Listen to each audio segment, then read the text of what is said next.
Hidden within these weathered pages, from a forgotten Pennsylvania attic, lies evidence of sustainable farming methods so advanced they could revolutionize how we grow food for generations to come.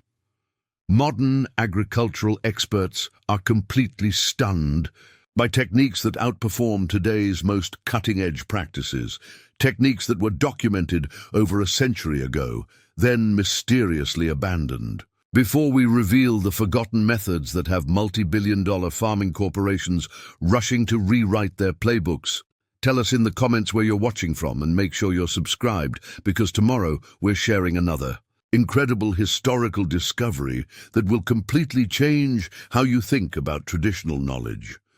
The Millbrook family homestead stood as a living testament to agricultural resilience in the rolling hills of western Pennsylvania. While neighboring farms had succumbed to corporate buyouts with their automated machinery and chemical-dependent operations, the 180-acre property remained proudly independent.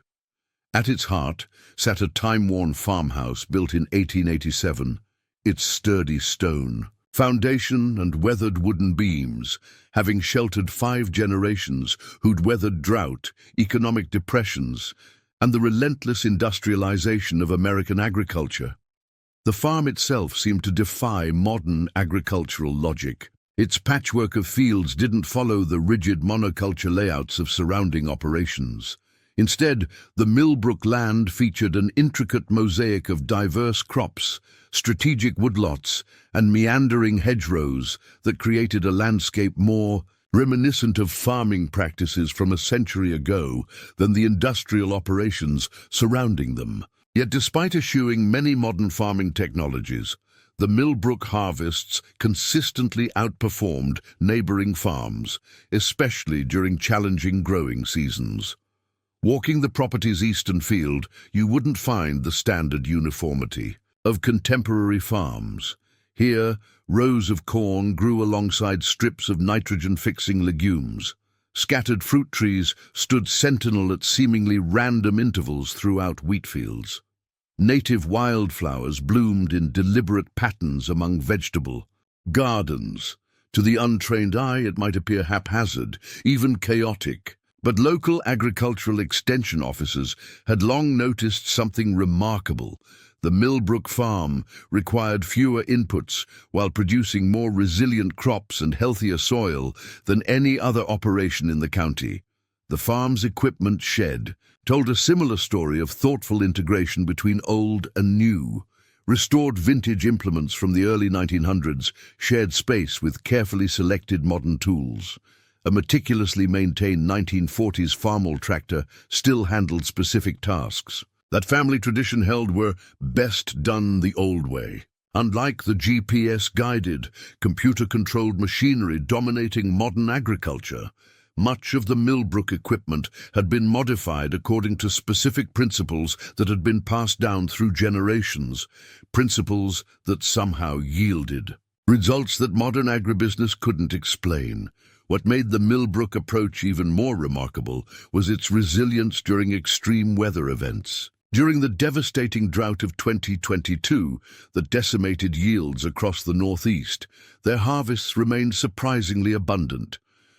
When unprecedented flooding swamped the region in 2018, their soil retained its structure, while neighboring farms watched topsoil wash away. Regional agricultural scientists had studied these anomalies for years, but the family had always been protective of their methods, sharing only vague references to great-grandfather's approach or the old wisdom.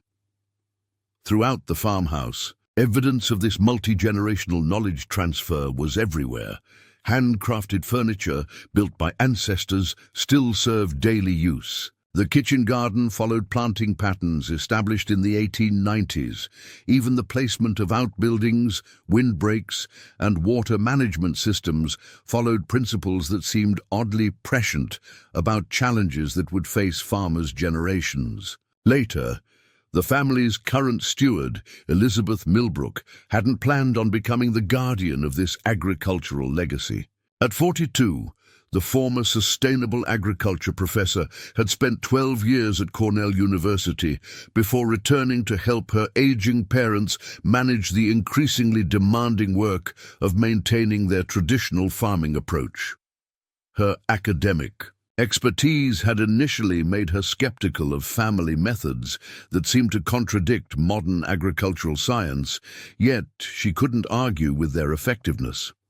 After her parents' passing last year, she found herself the sole inheritor of both the physical property and the responsibility of preserving methods that had kept the farm productive for over a century. The homestead's attic had remained largely untouched for decades. Generations of Millbrooks had added to its collection of family artifacts, creating an informal archive of agricultural history. Dusty farm implements, carefully preserved seed, collections, and handwritten records documented the family's journey through American agricultural history. Among academics who studied traditional farming methods, rumors had circulated about the Millbrook system, but the family had carefully guarded their specific techniques while continuing to farm by principles established long before industrial agriculture dominated the landscape. What separated the Millbrook approach from typical organic or traditional farming was its uncanny ability to anticipate problems. Their crop rotation schedules, companion planting arrangements, and soil management techniques seemed to prevent pest outbreaks and disease issues before they occurred. Their water conservation methods had preserved soil moisture during droughts that desiccated neighboring fields. Even more remarkably, the farm's biodiversity created resilient ecosystems that adapted to the increasingly volatile weather patterns brought by climate change. Adaptations that modern agricultural science was only beginning to understand. Elizabeth often found herself explaining to visitors that the farm's success wasn't about rejecting modern knowledge, but integrating it with traditional wisdom that industrial agriculture had abandoned in its rush toward mechanization and chemical solutions. The Millbrook methods represented a more holistic approach, one that viewed the farm as an ecosystem rather than a production facility. This philosophy had been documented and refined through generations of careful observation, practical experimentation, and detailed record-keeping that stretched back to the farm's founding. The financial pressures of maintaining this approach, however, had mounted considerably in recent years. Agricultural conglomerates had made increasingly generous offers for the property, with Mid-State Agronomics' recent proposal of $4 million representing a temptation that would have solved all of Elizabeth's financial concerns. But something about her great-grandfather's meticulously maintained farm journals kept her from signing away a legacy that had proven its worth across 13 decades of American agricultural transformation. Elizabeth Millbrook hadn't planned on becoming the guardian of her family's agricultural legacy. Growing up on the farm, she had absorbed its rhythms and routines without fully appreciating their significance. The daughter of two dedicated stewards of the land, she'd spent her childhood learning practices that her friends on neighboring farms found strange. Planting certain flowers alongside vegetables, moving livestock in specific patterns across pastures, harvesting according to lunar cycles rather than convenient schedules. These methods had seemed antiquated to her teenage self, who dreamed of escaping rural Pennsylvania for the enlightened halls of academia. That escape had come through a full scholarship to Cornell University, where Elizabeth had excelled in agricultural sciences. Her undergraduate thesis on sustainable farming practices had caught the attention of faculty, leading to graduate studies focused on agroecology and traditional knowledge systems. By 30, she had earned her doctorate and secured a tenure-track position, becoming a respected voice in the emerging field of regenerative agriculture. Her research took her to indigenous farming communities across the globe, documenting traditional practices that modern science was only beginning to understand. It was during a research sabbatical in Peru, studying ancient Incan terracing techniques, that she received the call about her father's stroke. Within 48 hours, she had transitioned from documenting thousand-year-old agricultural methods in the Andes to sitting beside her father's hospital bed in rural Pennsylvania. What she had intended as a temporary return to help her parents through a health crisis had gradually evolved into a permanent relocation as her mother's advancing arthritis and her father's partial recovery made it clear they could no longer manage the physically demanding work of maintaining the family farm. "You've learned from the world's farmers," her father had told her during a particularly difficult conversation about the farm's future. "But there's knowledge here that goes beyond what you've studied. This land has something to teach that can't be found in your journals or conferences." His words had stirred something in Elizabeth, a recognition that beneath her academic understanding of sustainable agriculture lay a more intuitive knowledge she had absorbed during childhood but never fully appreciated. The transition from professor to farmer had not been easy. Elizabeth had initially approached the farm as an academic project, attempting to categorize and rationalize the methods her parents had taught her. She installed monitoring equipment in the fields, documented soil microbiome changes, and created spreadsheets analyzing crop yields compared to conventional farms. While the data consistently showed the superiority of the Millbrook methods, it failed to explain why these approaches worked so well. Her colleagues from Cornell occasionally visited, marveling at the farm's resilience and biodiversity. "You've got something special here," Dr. James Chen, her former department chair, had observed during a visit last autumn. "Your soil carbon sequestration levels are higher than any research plot we're monitoring. And these microbial populations, they're extraordinarily diverse. This goes beyond organic or regenerative frameworks. There's something fundamental happening in this ecosystem that we don't fully understand." The academic interest in the farm had intensified after Elizabeth published a modest paper documenting the Millbrook property's unusual resilience during extreme weather events. Agricultural researchers from universities across the Northeast had requested permission to install monitoring equipment and conduct studies.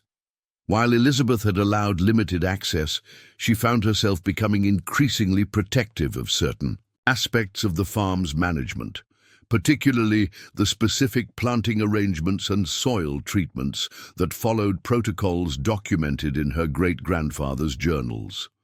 Those journals had become increasingly important to Elizabeth over the past year. After her mother's passing 6 months ago, she had begun spending evenings reading through the family's agricultural records, which stretched back to the farm's founding in 1887. Harold Millbrook, her great-great-grandfather, had been meticulous in documenting not just what was planted and harvested, but the reasoning behind each decision. His notes revealed a sophisticated understanding of ecological relationships that predated modern environmental science by decades. What struck Elizabeth most was how her great-great-grandfather's observations aligned with cutting-edge research in soil biology, plant communication, and ecosystem services. His detailed illustrations of complementary plant groupings, which the family still followed, mirrored recent studies on plant synergies and mutual support systems. His notes on soil management, with specific attention to fungal networks, anticipated contemporary research on mycorrhizal relationships by nearly a century. As she delved deeper into the family records, Elizabeth began to notice patterns that went beyond conventional agricultural wisdom. The Millbrook rotation schedules didn't just alternate crops to preserve soil nutrients. They followed complex sequences that seemed to anticipate pest pressures, weather patterns, and market fluctuations with uncanny accuracy. The farm's Hedgerow and woodlot management, maintained according to Harold's original specifications, created microclimate effects that moderated temperature extremes and preserved soil moisture during droughts. Elizabeth's scientific training had initially made her skeptical of some family methods that seemed to border on folk superstition, planting according to lunar phases, treating seeds with specific herb infusions before sowing, maintaining spirit trees that could never be harvested. Yet when she carefully tracked results, these practices consistently produced measurable benefits that defied simple explanation. The herb-treated seeds showed higher germination rates and better early vigor. The areas around the spirit trees demonstrated exceptional biodiversity and soil health. The most difficult aspect of taking over the farm had been navigating the economic realities of small-scale agriculture in the 21st century. The property tax bill sitting on her desk represented just one of many financial pressures threatening the Millbrook legacy. Equipment repairs, infrastructure maintenance, and healthcare costs had depleted the modest savings her parents had accumulated. The farm remained profitable, but its margins were slim compared to the substantial one-time payout that selling would provide. Mid-state agronomics had been particularly persistent in their offers. Their representatives emphasized how their precision agriculture approach could maximize the property's productivity while preserving its soil health. Their latest proposal included provisions for Elizabeth to remain on the property as a heritage consultant, documenting traditional methods that could potentially be integrated into their industrial farming model. The offer was cleverly designed to appeal to her academic background and desire to preserve her family's agricultural knowledge. Yet something held her back from accepting. During her parents' final years, Elizabeth had witnessed moments that defied scientific explanation. Her father's ability to predict pest pressures weeks before they emerged, her mother's intuitive knowledge of exactly when to harvest for maximum nutrition and flavor, the farm's consistent outperformance of neighboring properties despite using fewer external inputs. These outcomes couldn't be reduced to data points or replicated through technological solutions. "The land speaks," her father had told her shortly before his passing. "Our job isn't to control it, but to listen and respond.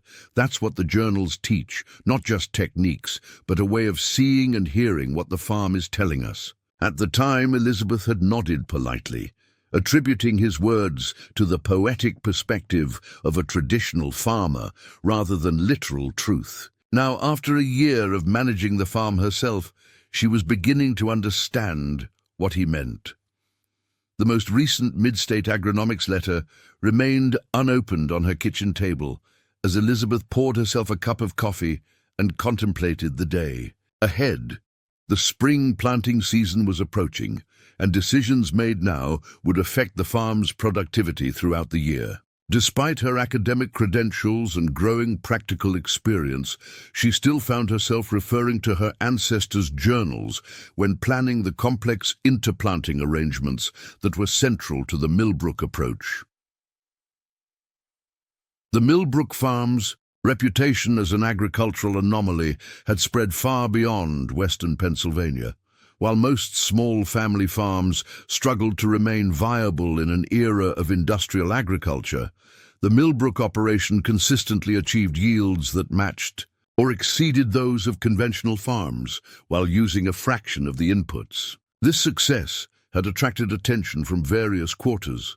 Agricultural researchers puzzled by results that defied conventional models, organic farming advocates seeking validation for sustainable approaches, and increasingly, corporate interests, hoping to identify exploitable techniques.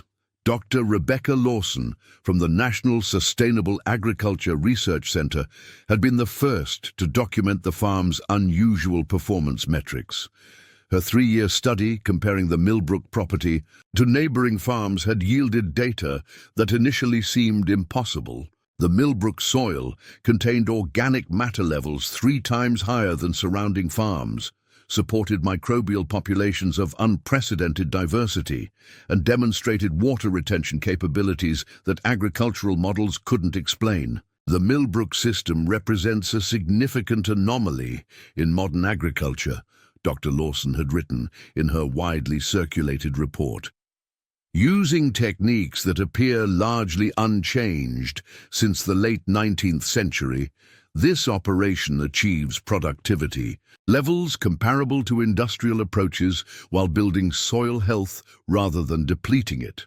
Most remarkably, the farm demonstrates predictive adaptation to environmental stresses that even our most sophisticated agricultural forecasting systems fail to anticipate. That last point had attracted particular attention.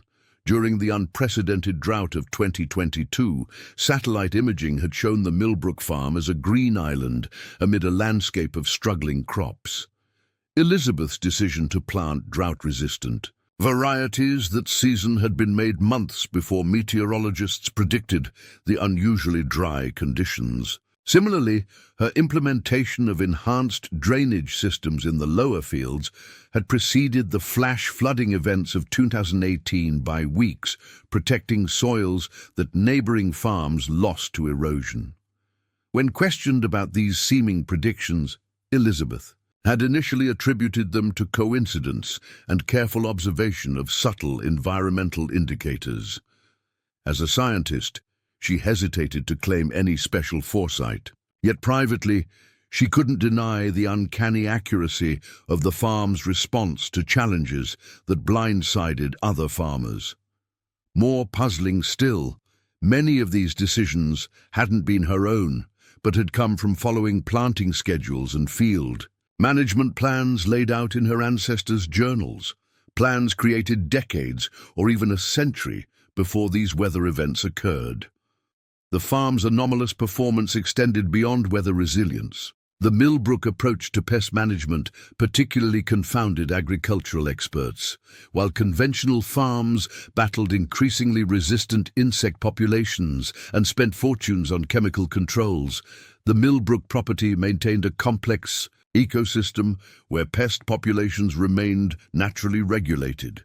Predatory insects, birds, and beneficial microorganisms created a balance that prevented any single species from reaching damaging levels. It's as if the farm anticipates which pests will become problematic each season and prepares defenses in advance, noted entomologist Dr. Carlos Vega during a research visit last summer. These aren't reactive measures, they're proactive systems, established months or years before specific pest pressures emerge.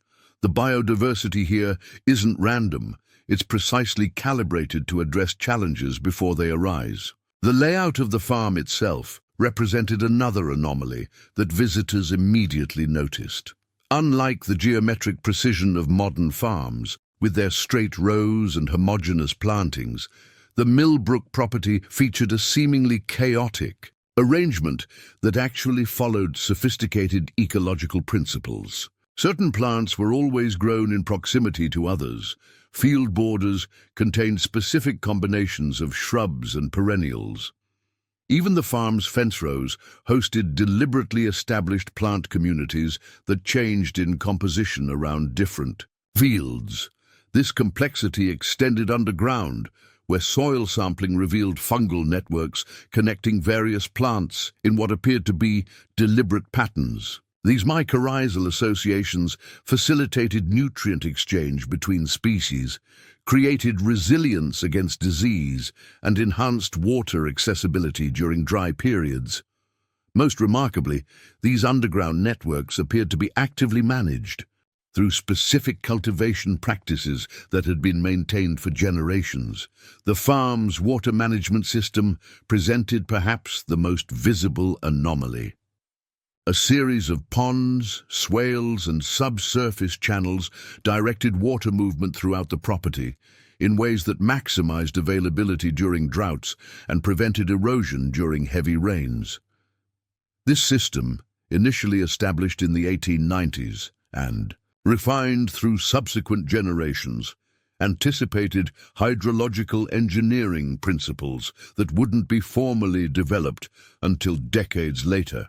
Whoever designed this water system had an intuitive understanding of hydrodynamics that shouldn't have been possible in the late 19th century, observed Dr. Michael Chen, a hydrological engineer who had mapped the farm's water management features. These aren't simple retention ponds or drainage ditches. This is a sophisticated system that operates like a living organism, adapting to different conditions and maintaining optimal soil moisture across vastly different microclimates within the property. Even the farm's relationship with wildlife defied conventional agricultural wisdom. Rather than viewing deer, birds, and small mammals as competitors to be excluded, the Millbrook approach incorporated them as participants in the farm ecosystem. Strategic plantings provided habitat and food sources for wildlife in ways that actually enhanced rather than diminished agricultural productivity. Motion-activated cameras placed by wildlife biologists had documented remarkably stable animal populations that remained in balance year after year. The farm's seed-saving practices represented another significant anomaly. While most modern farmers purchased new seed annually from commercial suppliers, the Millbrook property maintained a living seed bank of varieties that had been continuously grown and selected on the property for over a century. These seeds, carefully preserved in the farmhouse attic, demonstrated remarkable adaptability to local conditions and resilience against diseases that plagued commercial varieties. The Millbrook seed collection represents a living historical record of agricultural adaptation, noted Dr. Sarah Johnson, an ethnobotanist who had catalogued part of the collection. These aren't just heirloom varieties in the conventional sense. They're the result of 5 generations of careful selection under specific field conditions. The diversity within even single crop types suggests a sophisticated understanding of genetic preservation that predates modern breeding science. Perhaps most anomalous was how the Millbrook methods integrated with natural cycles. Planting, cultivation, and harvest activities followed schedules that appeared to be synchronized with natural rhythms beyond the obvious seasonal changes. Certain activities always occurred during specific lunar phases. Field rotations followed patterns that aligned with longer climate cycles. Even the management of soil amendments followed timelines that seemed to anticipate changes in microbial activity before they occurred. Elizabeth had attempted to document these patterns using her scientific training, installing monitoring equipment throughout the property and creating detailed logs of farm activities. The resulting data confirmed the effectiveness of the Millbrook approaches, but failed to explain the underlying principles that made them work. Contemporary agricultural science simply lacked the frameworks to account for systems of such complexity and integration. The farm's success had not gone unnoticed by commercial interests. Beyond mid-state agronomics' persistent offers to purchase the property, various agricultural companies had approached Elizabeth about studying specific aspects of the Millbrook system. A major seed corporation had offered substantial funding for access to the farm's seed bank. A biostimulant manufacturer wanted to analyze the farm's compost production methods. A precision agriculture startup sought to map the property's planting patterns and soil microbiome. Elizabeth had declined these offers, recognizing that they sought to isolate and commodify elements of a holistic system that couldn't be reduced to individual techniques. The Millbrook approach represented more than a collection of effective practices. It embodied a fundamentally different relationship with the land, one based on generations of careful observation and adaptation. This was the true anomaly that both fascinated and confounded outside observers. The property tax notice on Elizabeth's desk represented just the most immediate of the mounting financial pressures threatening the Millbrook legacy. The county's recent reassessment had nearly doubled the farm's tax burden, reflecting rising land values as surrounding properties were converted from agricultural production to suburban development. While agricultural exemptions offset some of this increase, the remaining amount still represented a significant strain on the farm's modest cash flow. The Millbrook farm's financial situation embodied a paradox of modern agriculture. Its methods produced extraordinary results in terms of crop resilience, soil health, and ecological diversity, yet the economic system within which it operated valued none of these outcomes. Market prices remained the same, whether food was grown using sustainable methods or chemical-intensive approaches that degraded soil and water resources. The true costs of industrial agriculture remained externalized, while the true benefits of the Millbrook approach went uncompensated. You're sitting on a gold mine, but not in the way you're using it, Robert Keller, Mid-State Agronomics Acquisition Specialist, had explained during his most recent visit. His tailored suit and luxury electric vehicle had seemed conspicuously out of place in the farmhouse's modest kitchen. This location, with its proximity to Pittsburgh's expanding suburbs, has tremendous development potential. Even maintaining it as agricultural demonstration land under our ownership would generate 10 times your current revenue.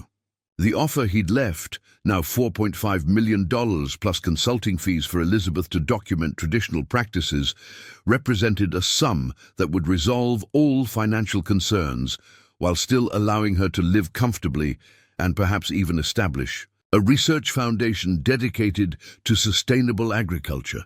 It was a carefully crafted proposal designed to appeal to both her practical needs and academic interests.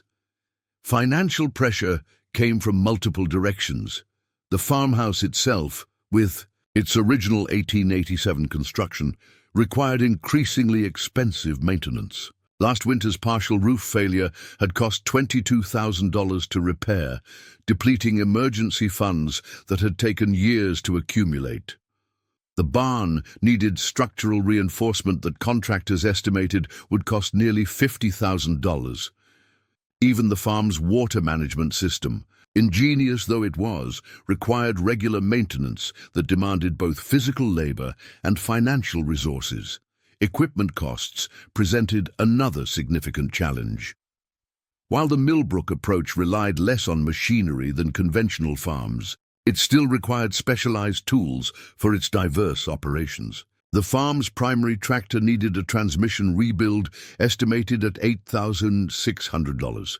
The aging pickup truck that transported produce to farmers' markets and restaurant clients had already undergone multiple expensive repairs. Even the horse-drawn implements, still used for certain sensitive field operations, required specialized maintenance from craftspeople who charge premium rates for their increasingly rare skills. Healthcare expenses added another layer of financial stress. After her father's stroke, the family had depleted savings to cover costs that insurance didn't. Elizabeth's own health insurance as an independent farmer cost nearly 3 times what she'd paid as a university employee, with significantly reduced coverage. A recent minor surgery had left her with $7,000 in out-of-pocket expenses, despite having insurance, an amount that represented nearly a quarter of the farm's annual projected profit. Market uncertainties contributed additional pressure. While the Millbrook farm had established reliable sales channels through farmers' markets, CSA subscriptions, and restaurant partnerships, these arrangements remained vulnerable to economic downturns, changing consumer preferences, and increasing competition. The emergence of corporate-owned local farm brands with sophisticated marketing but questionable practices had begun to undercut the premium that truly sustainable farms could once command. Climate change added yet another financial dimension. While the Millbrook methods demonstrated remarkable resilience against weather extremes, they couldn't eliminate impacts entirely. The previous summer's heatwave had reduced yields for certain heat-sensitive crops and increasingly unpredictable. Spring frosts had damaged fruit tree blossoms twice in the past 5 years. Crop insurance remained prohibitively expensive for small diversified farms, leaving the Millbrook operation to absorb these losses directly. Labor represented perhaps the most significant economic challenge. The Millbrook approach required more human attention and skilled management than conventional farming, but generated insufficient income to hire adequate help. Elizabeth found herself working 14-hour days during peak seasons, with the physical toll becoming increasingly apparent. Interns from agricultural programs provided some assistance, but their temporary presence and limited experience meant Elizabeth still carried the majority of both labor and management responsibilities. The economic pressures facing the farm weren't just financial, but temporal. Elizabeth was acutely aware that preserving the Millbrook legacy required not just maintaining the land, but transmitting the knowledge embodied in its management. Without children of her own, and with most young people leaving rural communities, for urban opportunities, the question of succession loomed large. The farm's financial constraints made it impossible to pay wages that might attract and retain a potential successor interested in learning the Millbrook system over the many years such an apprenticeship would require. "You can't keep doing this alone," her friend Maria Gonzalez, who operated a small organic farm 20 miles away, had observed during a recent visit. "This place demands too much from one person, no matter how committed. Without either substantial financial investment or someone to share the burden, something will eventually have to give." Maria herself had recently leased half her land to a larger organic operation, using the income to make her remaining acreage financially viable while reducing her workload to sustainable levels. Elizabeth had explored various potential solutions to these economic challenges. She'd applied for sustainable agriculture grants, but competition was fierce and funding limited. She'd investigated conservation easements that would provide tax benefits in exchange for permanently restricting development, but even these programs required substantial legal fees to establish. She'd considered value-added products that might increase farm revenue, experimenting with preserved foods and herbal preparations based on traditional recipes found in the family journals. But scaling these efforts required capital investments she couldn't afford. The local agricultural extension office had suggested modernizing certain aspects of the operation to improve efficiency.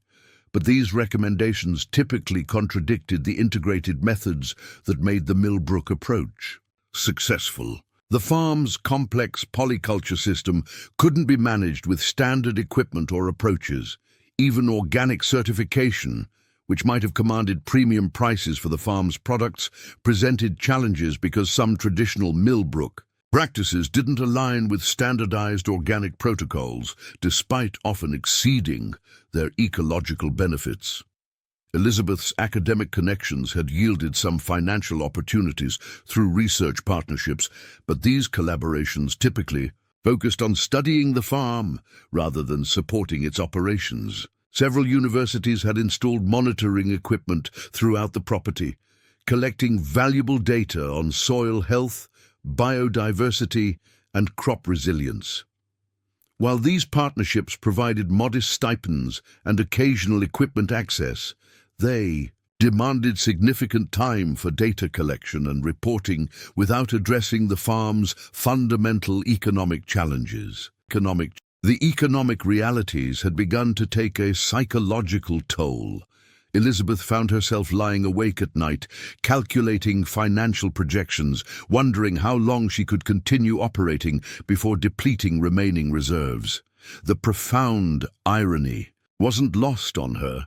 The farm produced abundant food, built soil health, supported biodiversity, and demonstrated resilience against climate challenges, yet struggled to remain economically viable within a system that recognized none of these values. "We're measuring the wrong things," she had told a group of agricultural economics students who visited last fall. "Our current markets value yield above all else, ignoring soil degradation, water pollution, and biodiversity loss. The Millbrook approach creates wealth in forms our economic system doesn't count: topsoil generation, carbon sequestration, ecosystem services, climate resilience. I'm building natural capital while depleting financial capital, and only one of these registers in our economic calculations." The sale offers from agricultural corporations had grown more frequent and substantial as the farm's reputation spread. Beyond mid-state agronomics, 3 other major agribusiness companies had made proposals within the past year.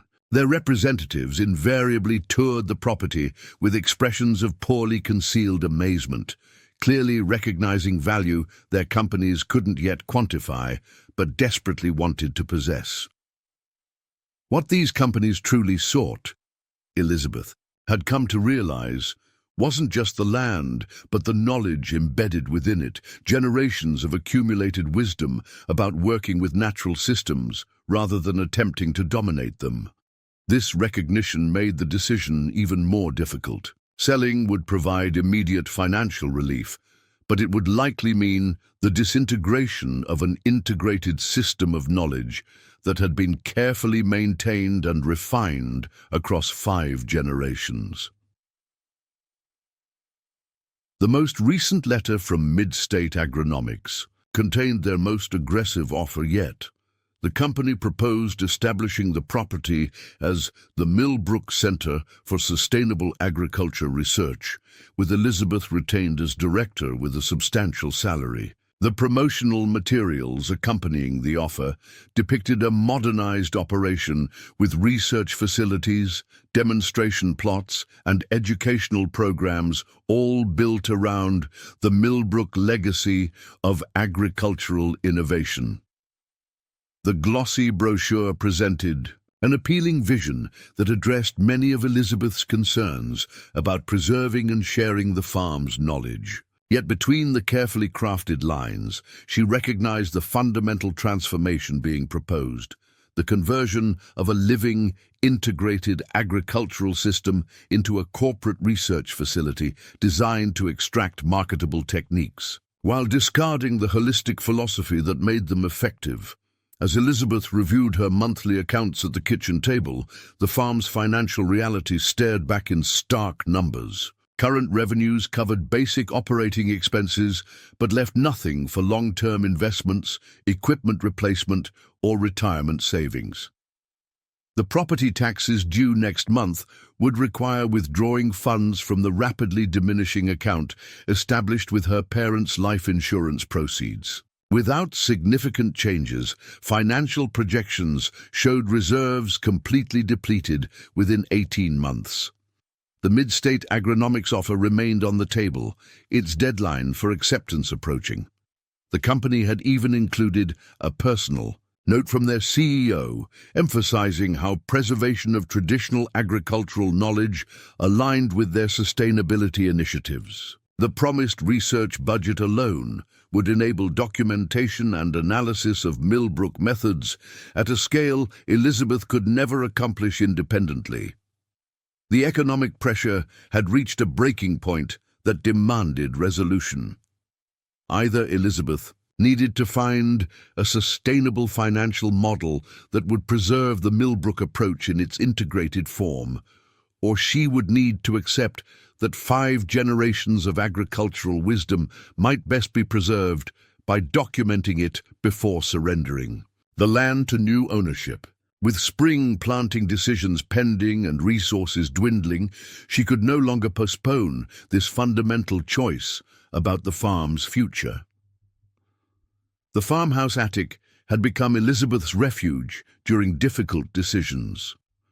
5 generations of Millbrooks, had preserved their agricultural knowledge in this space, creating an unintentional archive that chronicled the family's journey through American farming history. Wooden shelves lined with leather-bound journals, carefully labeled seed containers, and hand-drawn maps created a tangible connection to ancestors whose decisions continued to influence the land more than a century later. Elizabeth climbed the narrow stairs with a cup of tea in hand, needing the perspective that only this space could provide. The evening light filtered through a small round window, illuminating dust particles that danced in the air like constellations. The attic's familiar scent, a mixture of old paper, dried herbs and cedar, triggered memories of childhood visits with her grandmother, who had first introduced her to the family's agricultural archives. "We don't just farm the land," her grandmother had explained, showing 7-year-old Elizabeth a journal filled with meticulous handwriting and detailed illustrations. "We're farming time itself. What we plant today grows from yesterday's wisdom and becomes tomorrow's nourishment. These books are like seeds. They carry life forward." The oldest journal, its leather binding cracked with age and its pages yellowed, had been started by Harold Millbrook upon acquiring the property in 1887. Elizabeth carefully removed it from its protective box, handling it with the reverence of a scholar approaching an ancient text. Harold's precise handwriting documented not just farming activities, but his vision for creating an agricultural system that would sustain generations. Having observed the rapid degradation of land under common farming methods, he had written in his first entry, "I am committed to establishing principles that maintain rather than deplete the soil's vitality. This requires understanding nature's patterns rather than imposing our limited notions upon them. The land speaks a language most have forgotten how to hear. Our task is to remember this language and translate it for future generations." Harold's background made this perspective particularly intriguing. Before purchasing the Pennsylvania farm, he had trained as a botanist at Harvard University and traveled extensively, studying agricultural practices in Native American communities, European peasant villages, and Asian farming systems. His journal referenced techniques observed among Iroquois farmers, French vineyard keepers, and Chinese rice growers, all adapted to the specific conditions of western Pennsylvania. Most remarkable were Harold's detailed observations of plant communities in the surrounding wilderness areas. He had meticulously documented how different species grew together, supported each other, and responded to environmental stresses. These observations had informed his initial farm design, which deliberately mimicked natural ecosystem patterns rather than imposing the row-based monocultures that were becoming standard practice even then. "The conventional approach separates what nature joins," he wrote in an 1889 entry. "By isolating crops, we create vulnerability that must then be managed through increasingly intensive intervention. The alternative is to discover how different plants collaborate in nature and recreate these partnerships in our fields. The results require more knowledge, but less labor and capital over time." Elizabeth turned to the detailed maps Harold had created, showing the original layout of fields, water systems, and woodlots. The design revealed sophisticated ecological understanding, with water flows carefully managed across the landscape, field shapes that followed natural contours, and strategic placement of perennial plant communities that served multiple functions simultaneously. Most striking was how closely the farm's current arrangement still matched these original plans, a testament to their enduring effectiveness. Subsequent journals documented the farm's evolution through challenging periods of American agricultural history. Martha Millbrook, Harold's daughter-in-law, had maintained detailed records during the Great Depression, when most neighboring farms struggled to remain viable. Her entries revealed how the Millbrook methods had provided resilience during economic collapse, producing consistent harvests when input-dependent farms failed.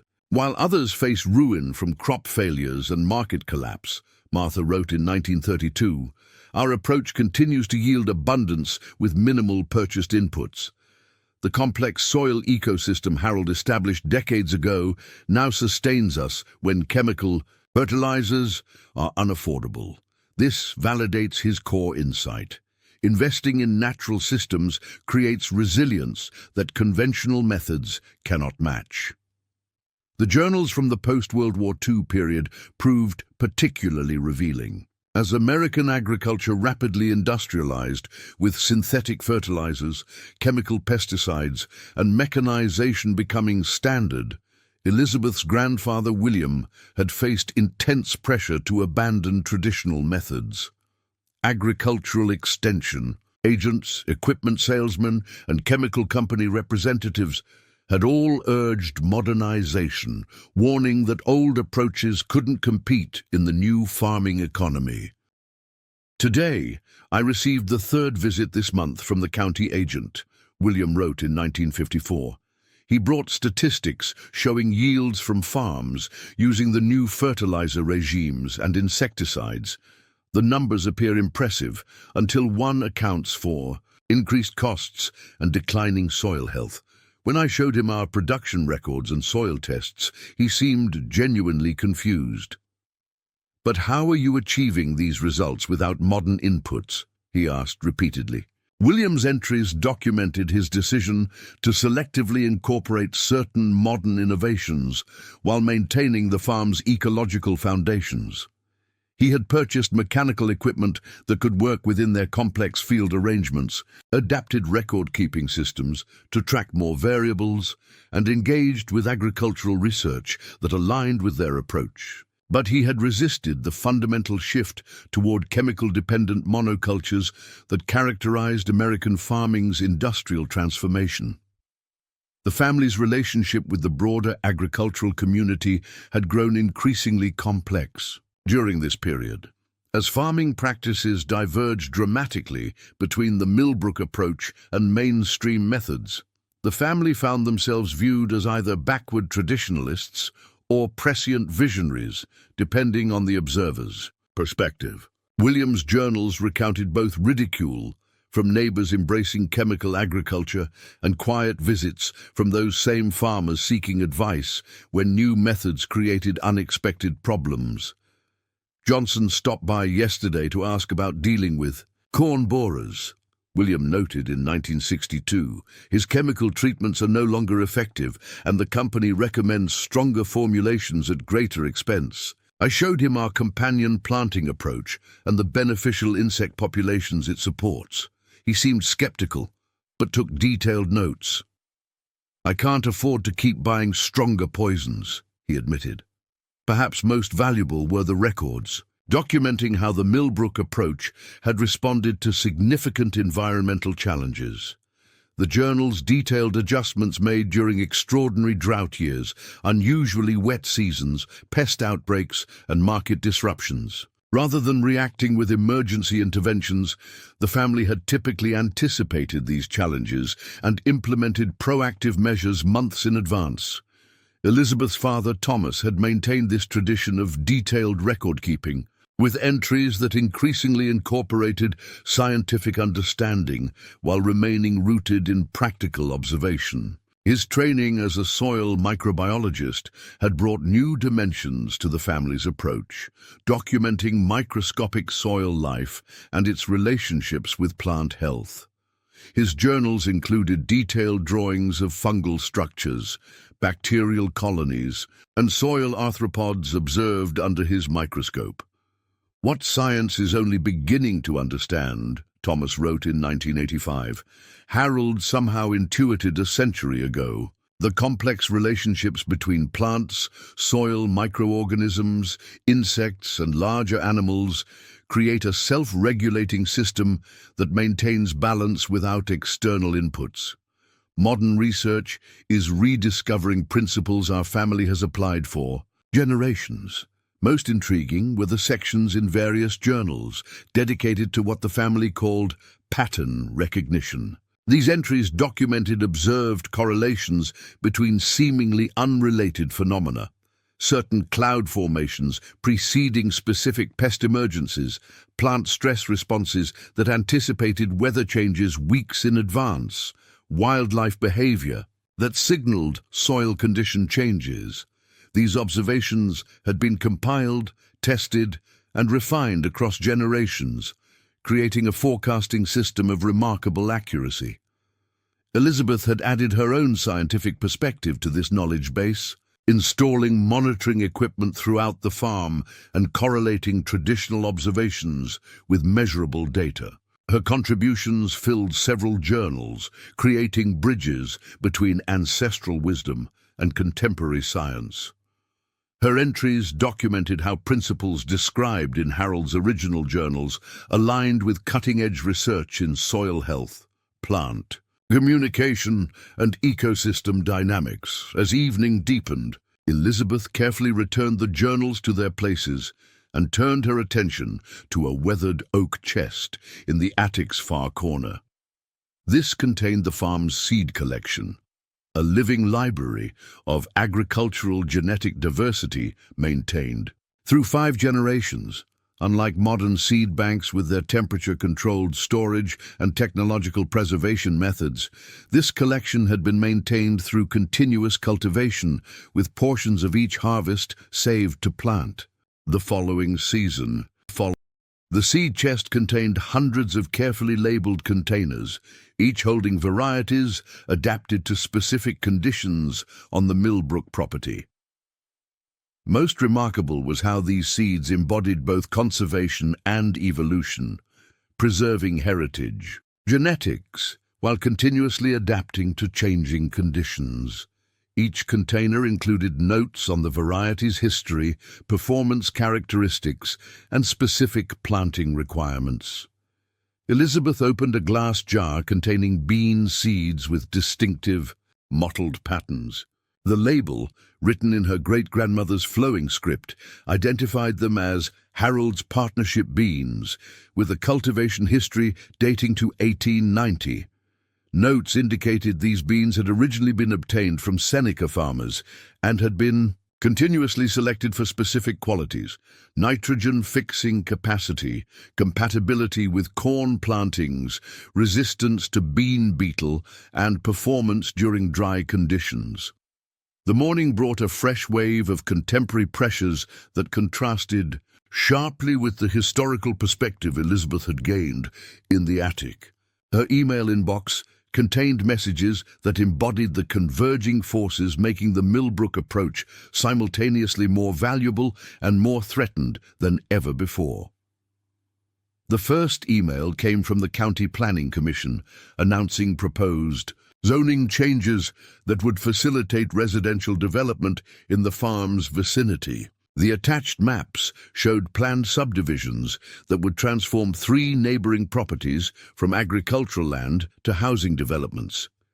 If approved, these changes would bring increased traffic, altered water drainage patterns, and inevitable conflicts between farming operations and new residents unaccustomed to agricultural realities. The Commission invites your input at the public hearing, the notice concluded, though Elizabeth had attended enough such meetings to recognize how little influence small farmers typically had against developers promising expanded tax revenue. The suburbanization of rural Pennsylvania had accelerated in recent years, as remote work enabled urban professionals to seek country homes within commuting distance of Pittsburgh.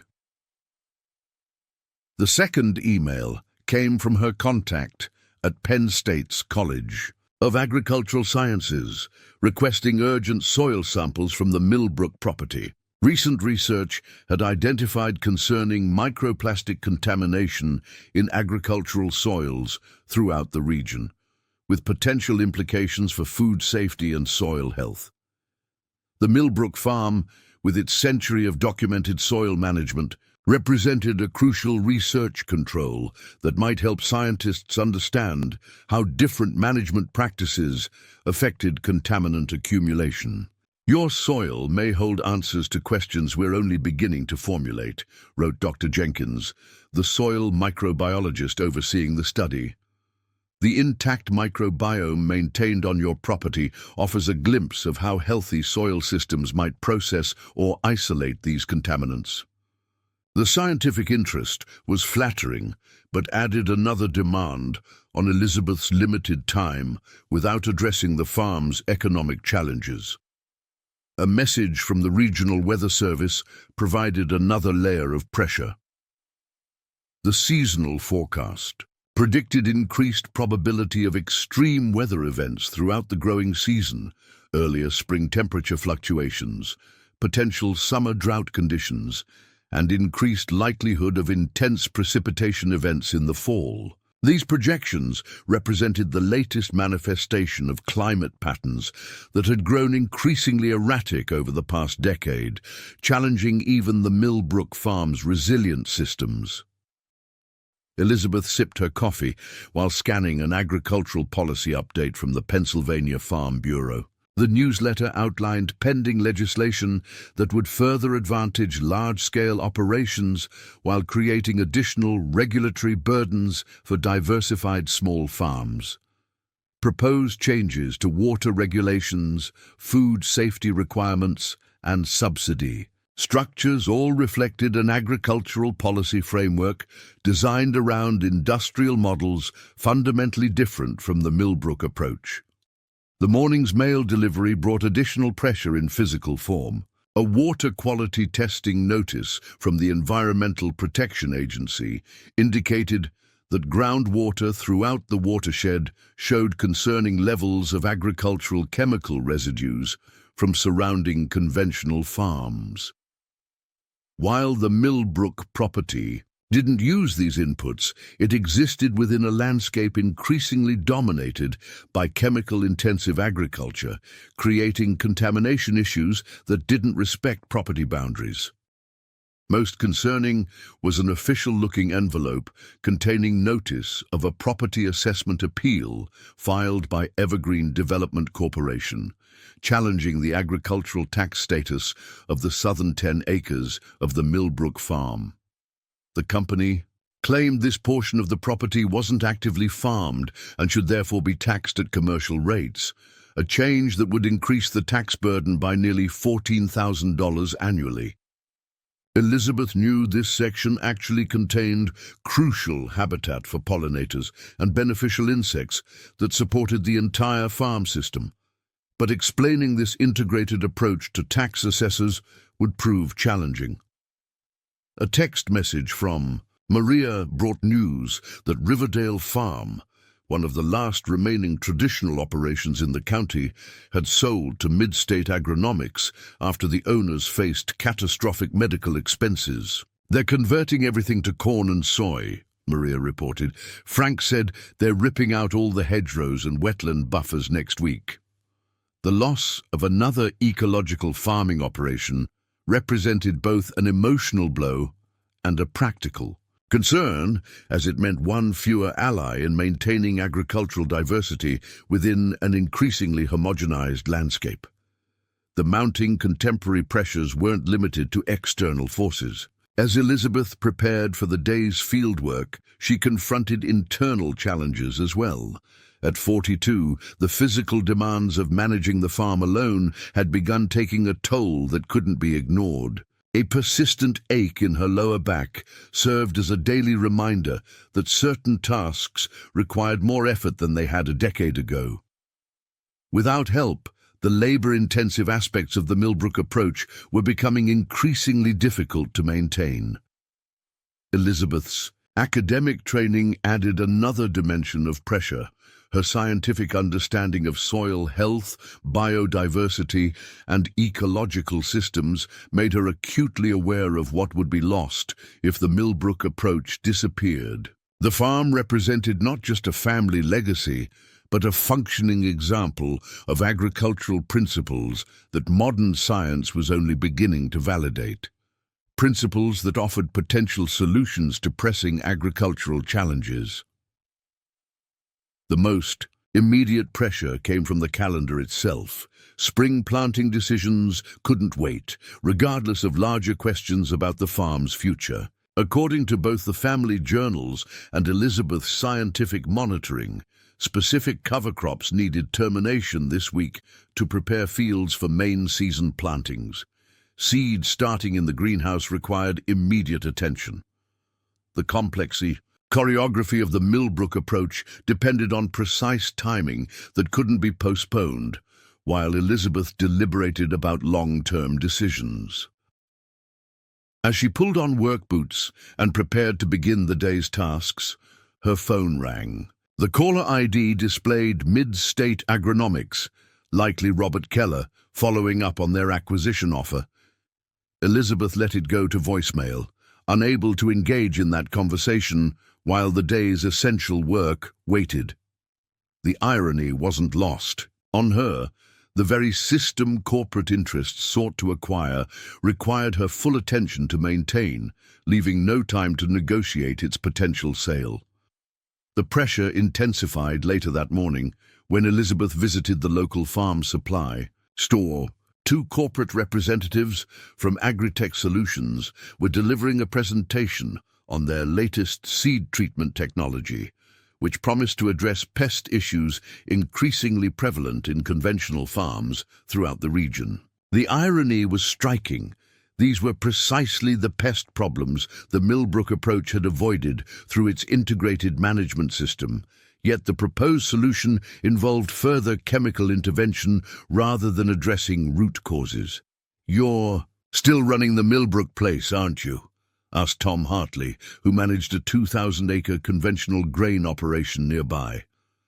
"How much longer do you think you can keep that up? Every year it gets harder to compete with operations at scale." His question wasn't meant unkindly, but it reflected the prevailing assumption that the Millbrook approach represented a quaint anachronism rather than a viable agricultural alternative. The conversation was interrupted by Elizabeth's phone alerting her to an email from a documentary filmmaker requesting permission to include the Millbrook farm in a series about vanishing agricultural traditions. The project description characterized traditional farming methods as historically important but economically unfeasible in modern agriculture, a perspective that simultaneously valued and dismissed the Millbrook approach. Returning to the farm, Elizabeth noticed a drone flying over the western field, likely operated by the real estate developers assessing neighboring properties. The aerial surveillance symbolized how the farm existed within increasingly complex networks of observation, evaluation, and commodification. The knowledge embedded in the Millbrook approach had become an object of both scientific interest and commercial desire, even as the economic system made maintaining that knowledge increasingly precarious. The pressure reached a crescendo when Elizabeth checked her mailbox to find the latest issue of Modern Farmer magazine, featuring a cover story on tech solutions for climate resilience. The article profiled sophisticated computer modeling systems, genetically modified crops, and chemical interventions designed to address the very challenges to which the Millbrook approach had been responding effectively for generations. The contrast between these high-tech, capital-intensive approaches and the Millbrook system's knowledge-intensive, relationship-based methods couldn't have been starker. As Elizabeth walked the farm's perimeter, she confronted the full spectrum of contemporary pressures converging on this landscape. Urban expansion, climate disruption, agricultural industrialization, regulatory structures, economic constraints, and cultural devaluation of traditional knowledge all threatened the continuation of an approach that had proven its effectiveness across 13 decades. The mounting pressure wasn't just financial, but existential, a question of whether there remained space for the Millbrook way of farming in a rapidly transforming world. The discovery that would change everything came during the spring preparations of 2025. Elizabeth had been organizing the attic's collection of family journals, seeking guidance from previous generations about appropriate planting timing, given the unusual temperature fluctuations that characterized recent springs. The earliest bloom dates had advanced by nearly 2 weeks compared to records from her grandfather's era, creating cascading effects throughout the farm's integrated systems. The evening had begun as a practical research session with Elizabeth, comparing notes across decades to identify patterns that might inform her current decisions. She had pulled journals from years that showed similar early-season weather anomalies, looking for successful adaptations that previous generations had implemented. Her scientific training and practical experience had taught her to view these historical records as valuable data rather than mere family artifacts. What caught her attention wasn't in the main text of any journal, but in a slim leather portfolio tucked between volumes from the 1920s. Unlike the standard farm journals with their weather observations and planting records, this document appeared to be a private manuscript that her great-grandfather James had never fully integrated into the family's agricultural archives. The cover bore a simple title written in faded ink: The Harmony Principles, a comprehensive system of agricultural balance. The manuscript's opening pages immediately distinguished it from typical farm records. Rather than documenting specific practices or seasonal observations, it presented an overarching theoretical framework that connected various elements of the Millbrook approach.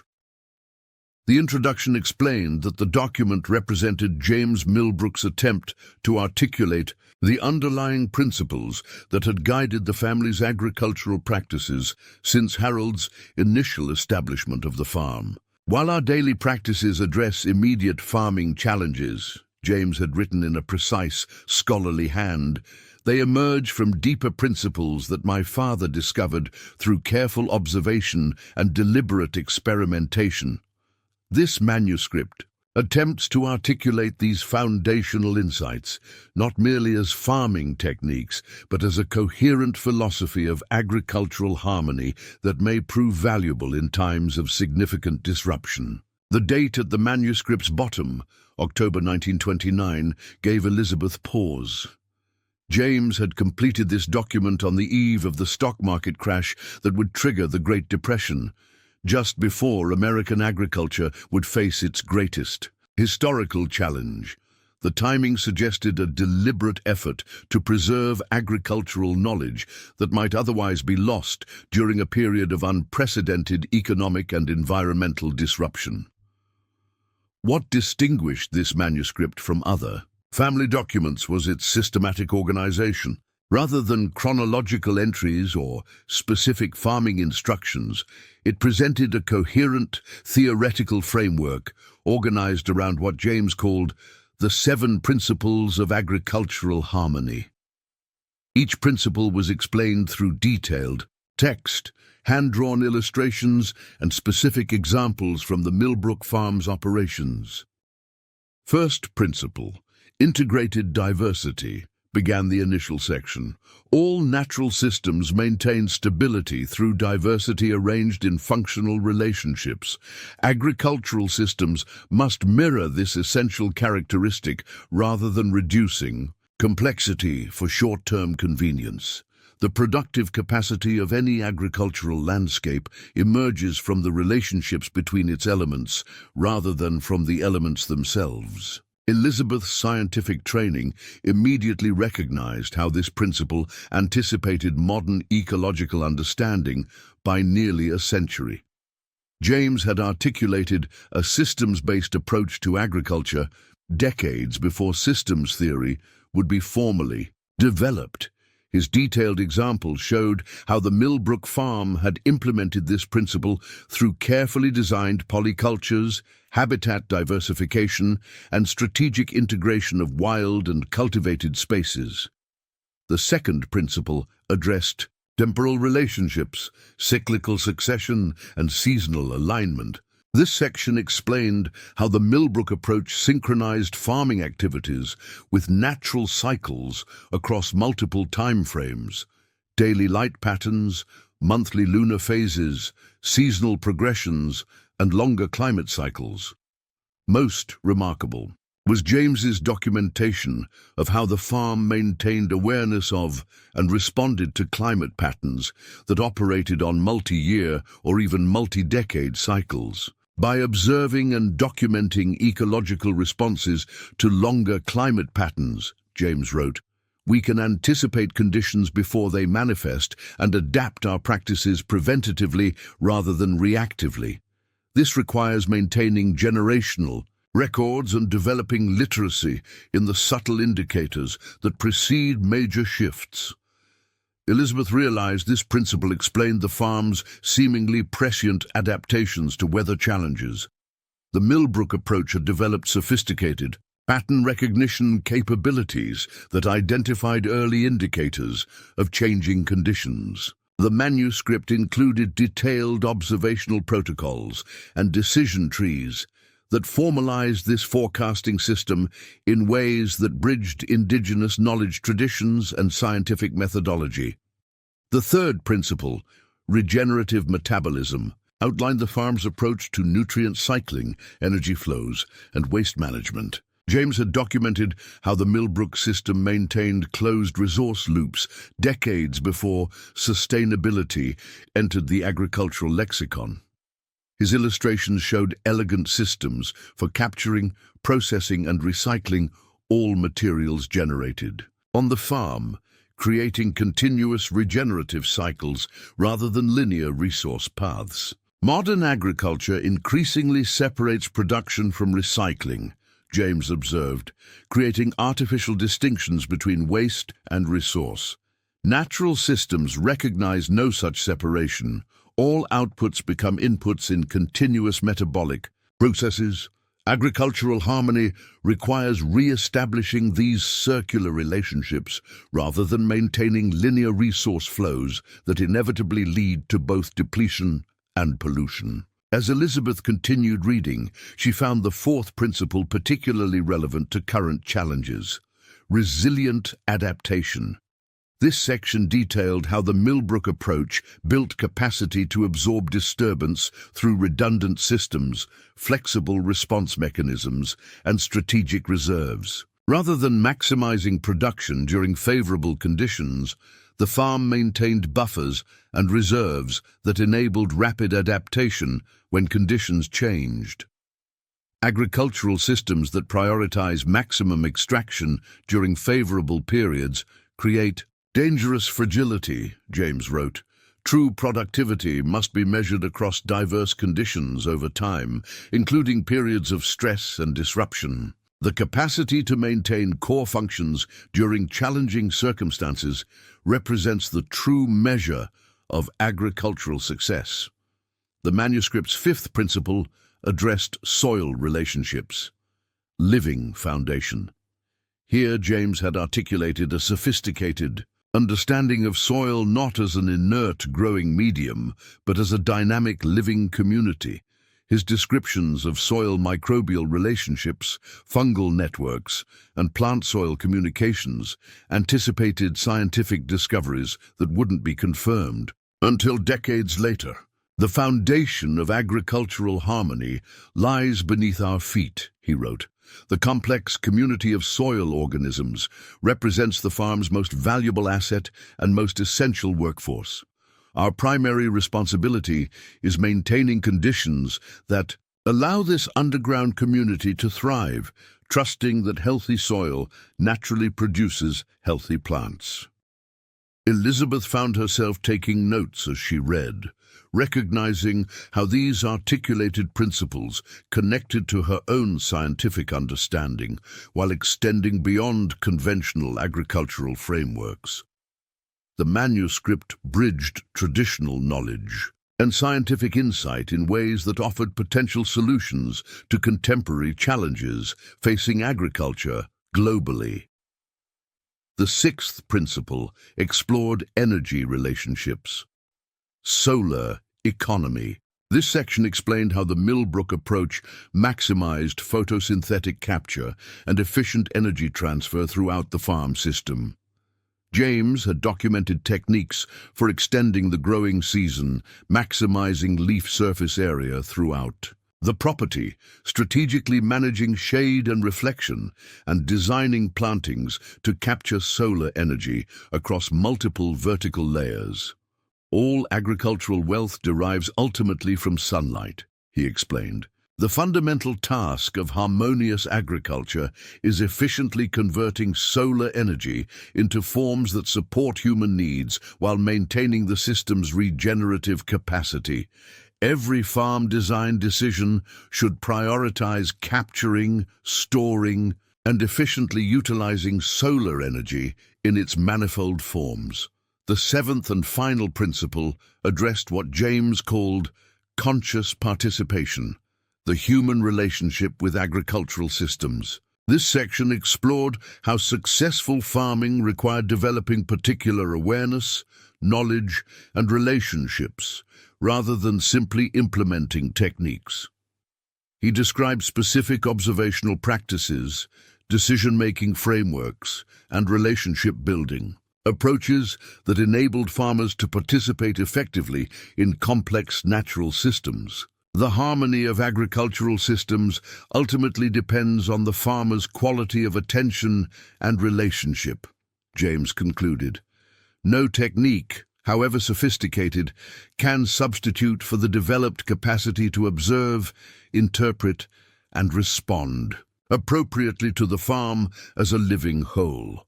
This represents the most essential and least transferable aspect of harmonious agriculture, the cultivation of the farmer alongside the cultivation of the land.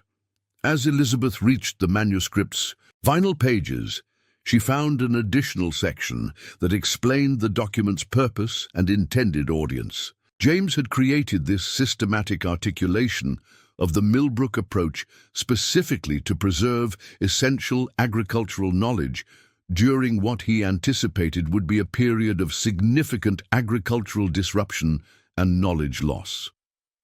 I fear we enter an era where economic pressures and technological promises will severely diminish agricultural wisdom in favor of industrial efficiency, he wrote. This manuscript attempts to preserve fundamental principles that may prove essential when the limitations of the emerging industrial approach become apparent. I entrust this to future generations of Millbrooks, to be shared more widely when agriculture faces inevitable challenges that industrial methods cannot address. The manuscript's final page contained a handwritten note in different ink, apparently added some years after the original document was completed. These principles sustained us through the worst years when most farms around us failed. The harmony system works not because it resists change, but because it anticipates and adapts to it. Future generations may need this knowledge when current agricultural fashions prove inadequate to new challenges. James Millbrook, 1936. Elizabeth sat back, the manuscript's significance washing over her. This wasn't just another family farming record. It was a deliberately created theoretical framework that articulated the underlying principles of the Millbrook approach. James had systematized knowledge that typically remained implicit, creating a comprehensive agricultural philosophy that connected specific practices to fundamental principles. The morning after discovering the manuscript, Elizabeth reached out to Dr. Maria Vasquez, her former colleague from Cornell and now director of the Sustainable Agriculture Research Institute.